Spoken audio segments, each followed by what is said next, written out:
Olá! Vamos começar agora uma viagem pelo nascimento da literatura no Brasil, para explorar os movimentos que deram um pontapé inicial em tudo.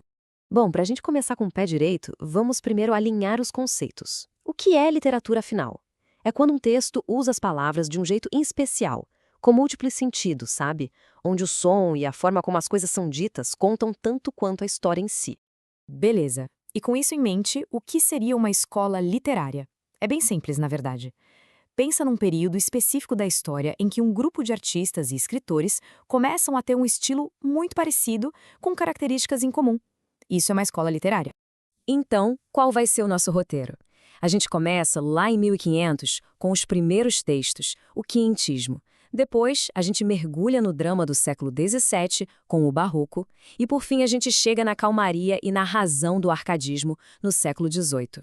E a nossa primeira parada é lá no comecinho de tudo, o quinhentismo, o marco zero das manifestações literárias em terras brasileiras. Pois é, tudo começa em 1500. As caravelas portuguesas chegam e a primeira necessidade era o quê? Descrever, documentar, contar para a Europa o que era essa terra tão nova e diferente. Mas aqui tem um ponto super importante. Não dá para a gente chamar o quinhentismo de uma literatura brasileira de fato. Por quê? Porque era a visão do europeu, o olhar de fora sobre o Brasil. Era uma coleção de textos, não exatamente uma escola com um estilo único. E para sentir um pouco o clima dessa perspectiva, olha só esse trecho da famosíssima carta do Pero Vaz de Caminha. Percebe o tom? É o olhar de quem está vendo algo pela primeira vez, um misto de estranhamento e curiosidade. Então, essa literatura que estava nascendo tinha, basicamente, duas grandes missões. Uma era a de informação, contar para o rei de Portugal sobre as riquezas daqui. A outra era de formação, o trabalho dos jesuítas para catequizar os indígenas e colonos. Ok, saindo desse momento inicial de descrição, a coisa começa a ficar bem mais complexa. A gente entra agora na primeira escola literária do Brasil para valer, o intenso e dramático período Barroco. E para entender o Barroco, a gente precisa olhar para o que estava acontecendo na Europa. A arte dessa época é puro reflexo de uma tensão gigantesca. De um lado, a reforma protestante questionando tudo, do outro, a contra-reforma católica reagindo com força total. E esse choque de ideias criou uma angústia, um conflito cultural absurdo. Era Deus no centro do universo contra o homem no centro, a fé contra a razão. E o Barroco? O Barroco vive e respira exatamente nesse meio de campo, nessa tensão. E como era essa arte então? Pensa numa coisa cheia de contrastes: espírito e carne, luz e sombra, pecado e perdão. Tudo é exagerado, complexo, cheio de detalhes, às vezes até meio sombrio e pessimista. E essa dualidade toda não fica só nas ideias, não.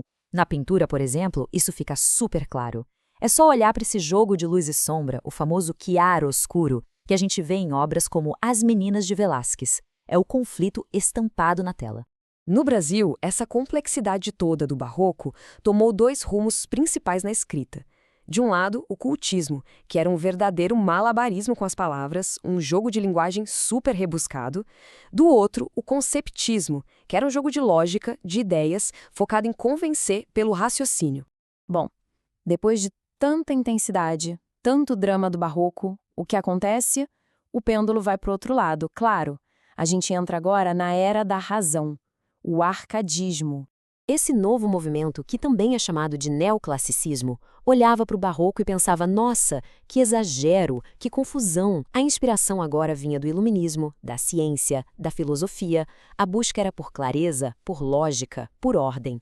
E a mudança visual é gritante, né? A gente sai daquelas igrejas carregadas, cheias de ouro e detalhes do Barroco e vai para onde? Para o campo. A inspiração agora é a vida simples, a natureza tranquila, quase como um refúgio de toda aquela agitação.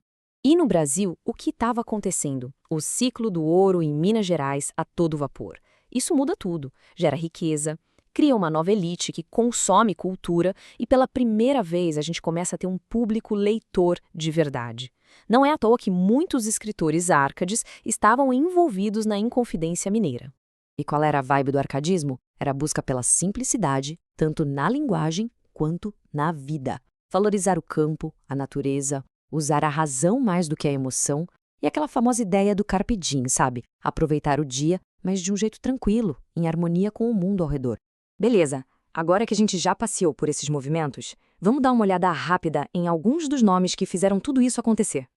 Então, a gente tem desde o cronista que descreveu o novo mundo como Caminha, passando pelo poeta barroco que não perdoava ninguém com suas sátiras, o Gregório de Matos, até chegar nos poetas do orcadismo, que não só escreviam, mas também estavam envolvidos em conspirações políticas. Foram eles que prepararam o terreno. E isso nos leva a uma última questão para a gente pensar. Todas essas escolas que claramente bebiam muito da fonte europeia, como é que elas, mesmo sendo um reflexo do que acontecia lá fora, foram o pontapé inicial para que, mais tarde, o Brasil finalmente começasse a encontrar uma voz literária que fosse só sua?